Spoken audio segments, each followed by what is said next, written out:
ઓય તમે કોલેજમાં હતા ત્યારે કોઈ સેટિંગ કર્યું તું? ના, અમે એવું ના કરીએ. કેમ એવું ના કરો? અમે ગણિતના વિદ્યાર્થી, અમે ધારીએ કે આ બધી અમારી. ભૂત જેવું કાંઈ હોતું નથી, પણ હા ચુડેલ જરૂર હોય છે. ખબરદાર જો કોઈ તમારી પત્ની સામું જોયું એ તો. જે વસ્તુનો કોઈ અંત નથી એ વસ્તુને શું કહેવાય? મમ્મીનું ભાષણ.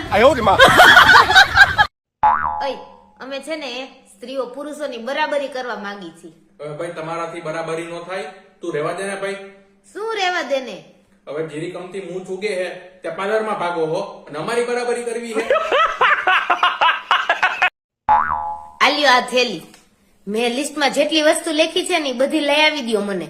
એલી તું હવે એક્ટિવા આકલતા શીખી જા ને. પટેટ ફેંકી મારી. આ બધું કામ મારો જીબડો હાંકતા થઈ જતું હોત ને તો મારે એક્ટિવા શીખવાની શું જરૂર?